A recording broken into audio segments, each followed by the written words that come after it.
తెలంగాణ రాజకీయాల్లో కవిత చేసిన వ్యాఖ్యలు ప్రస్తుతం తీవ్ర చర్చకు దారితీస్తున్నాయి. ప్రజల ముందు ఇప్పటివరకు ప్రచారంగానే కనిపించిన బీఆర్ఎస్ మరియు బీజేపీ మధ్య సంబంధాలు ఇప్పుడు నిజం కావచ్చున్న సంకేతాలు ఆమె మాటల్లో ఉట్టిపడుతున్నాయి.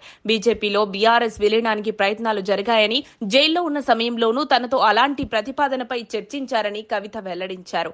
అయితే ఆమె మాత్రం బీజేపీలో విలీనం చేసేందుకు అంగీకరించలేదని స్పష్టం చేశారు. ఇదంతా తన తండ్రి కేసీఆర్ వ్యూహమేనని, పార్టీ విలీనానికి తానే అడ్డుపడుతున్నందువల్లే తనను విస్మరించారని ఆమె ఆరోపించారు. కవిత వ్యాఖ్యలతో ముందే సంచలనం సృష్టించగా ఇప్పుడు బీజేపీకి చెందిన 5 బ్రాండ్ ఎమ్మెల్యే రాజాసింగ్ కూడా స్పందిస్తూ ఆమె చెప్పింది నిజమేనన్న మాటలతో హీట్ మరింత పెరిగింది.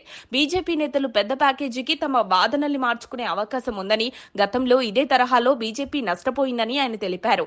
ఇదిలా ఉండగా కాంగ్రెస్ పార్టీ కూడా మొదటి నుంచి బీఆర్ఎస్ బీజేపీ మధ్య తెర వెనుక డీల్ ఉందని ఆరోపిస్తూ వస్తోంది. ఇక ఇప్పుడు కవిత చేసిన వ్యాఖ్యలు, రాజాసింగ్ ఇచ్చిన సమాధానంతో ఈ ఆరోపణలకు బలమొస్తున్నట్లు కనిపిస్తోంది. ముఖ్యంగా కవితను జైల్లో కలిసింది కేటీఆర్, హరీష్ రావులే అనే అంశం దృష్టిలో ఉంచుకుంటే బీఆర్ఎస్ పార్టీలోని కొందరు నేతలు బీజేపీతో చర్చ జరిపినట్టు అనుమానాలు బలపడుతున్నాయి. మరోవైపు తనను వ్యతిరేకిస్తూ నీతి చెప్పే వారికి పార్టీ నడిపే శక్తి లేదని విమర్శించడం కేటీఆర్కే విమర్శల బాణం వదిలినట్లుగా ప్రచారమవుతోంది. ఇది పార్టీ అంతర్గతంగా బలమైన విభేదాలున్నాయని సూచిస్తున్నట్లు విశ్లేషకులు పేర్కొంటున్నారు.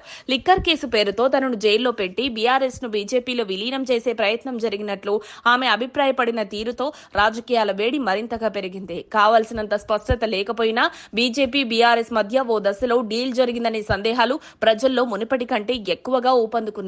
బీజేపీలో ఉండే నాయకులు కూడా దీనిపై మాట్లాడడానికి భయపడుతున్నారని, మాట్లాడితే సస్పెండ్ చేస్తారని రాజాసింగ్ వ్యాఖ్యలు రాజకీయాల్లో నమ్మశక్యం కాని నిజాలను బయటపెడుతున్నాయి.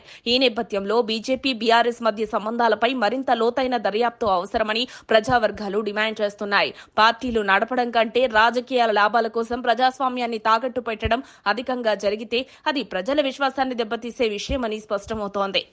మరిన్ని అప్డేట్స్ కోసం మా కాయ్ టీవీని సబ్స్క్రైబ్ చేసుకోండి. మా వీడియో కనుక మీకు నచ్చినట్లయితే లైక్ చేయండి, షేర్ చేయండి.